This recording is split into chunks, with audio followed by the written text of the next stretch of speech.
Hey everyone, welcome to the channel, the HC Publisher. I'm Holly. If you're new, welcome. And if you're returning, thank you for joining us again. Today we're looking at how to write a book. This is the third episode in the series, and we're specifically going to be looking at dialogue research, which is the final thing I do before actually jumping into writing.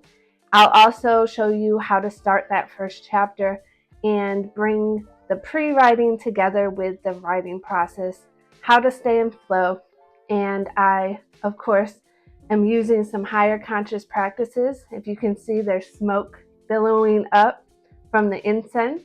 I also have a cup of tea today for clarity and creativity.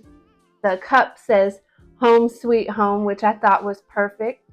For all of you fellow authors and writers, you know how many hours we spend at home a lot of the times writing. And so a lot of us are homebodies. I do enjoy getting out as much as possible and writing, but we are at our desks or in our offices a lot. If you're interested, the specific tea I have is a blend of a Paris mixture I got from a local tea shop, which has a sweet floral flavor to it. And then I have some hyssop, which this is especially good for that clarity, to clear up any brain fog and to connect with that creativity. And then I do have some local honey. I have a sweet tooth, so I add in 2 tablespoons, mix it around. That's also very good for nasal congestion or your throat. So it's also a health benefit. We're going to go ahead and start with that dialogue now. And I usually begin researching on YouTube to look up common phrases or dialogues or colloquialisms that are popular in that region or area where my setting is. So let's get started. When I do hit a mental block and get stuck, I usually take a quick break, maybe 5 minutes or so, no longer than 10, and I'll listen to a song, watch a music video. Sometimes I'll read from my book of poems. I really like Emerson in particular, and that sometimes gets the creative juices flowing again for me. If not, I'll go back to my notebook, do some sketches, drawings. Usually I like geometrical shapes and patterns, and I'll just doodle a little. And then I force myself to get back in front of the writing to at least get a sentence at a time, as slow as it might be.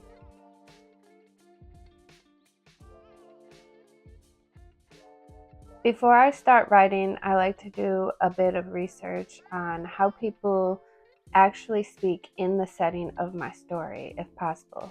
If it's a made-up setting, then I go ahead and pick a region or area and still listen to the local dialect. This helps make my dialogue feel authentic. I go ahead and look up YouTube videos using the city name phrases like local slang or common expressions. Here I went and typed in Michigan talk slang conversation, and I just watched some short videos that had some different phrases, and I was able to also listen to the way the voice sounded.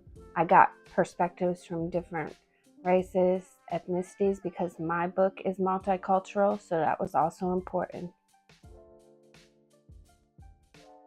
I even listen carefully to the accents of different people, the way people phrase things, and even the rhythm of their speech, because as we all know, when we talk to people from different places, those are things that are real. So we want to put those in our book.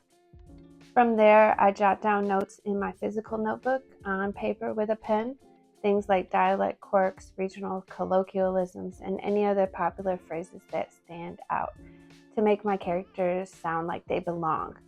I then go and put it in an electronic version in Readsy, but you can do this in Google Drive, Microsoft Word, or whatever format works for you. And that's it when it comes to researching that dialogue and then starting to write your first chapter. I really try to stay focused as much as possible. If I do hit a block, I take those few minutes and come right back to it. This book in particular is going to be changing perspectives or point of views of the narration from character to character, from chapter to chapter between the two main characters. So that means I have to really envision and stay in flow with each character dependent on the chapter. And although that's challenging, it also allows me to have more creative flow and expression.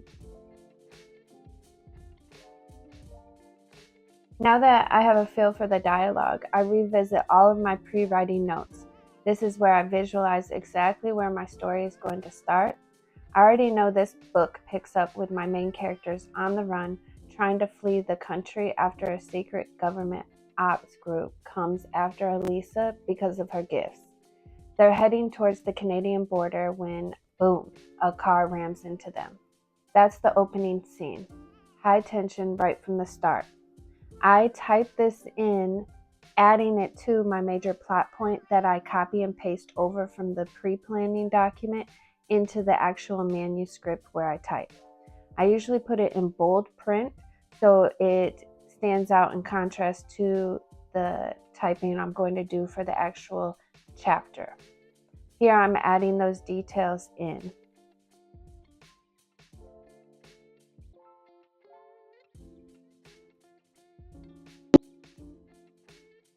Then I start writing.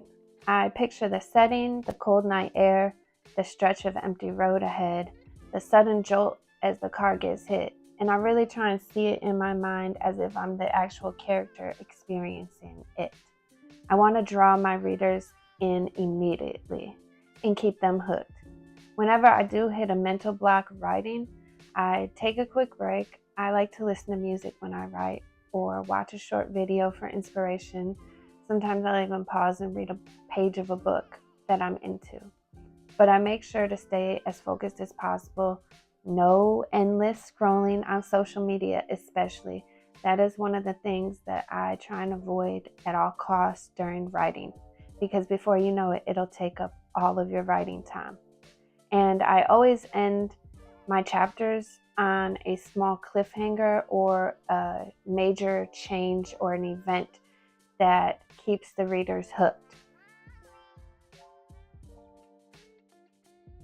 And that's all for this episode on how to write a book, researching dialogue, and beginning chapter 1. Thank you for watching. Don't forget to follow, like, and share. Please add any comments you have about what worked well for you, what doesn't work, or any other tips or strategies you personally use that you think other authors would find helpful. I would love to try and incorporate in my own writing as well. Until next time.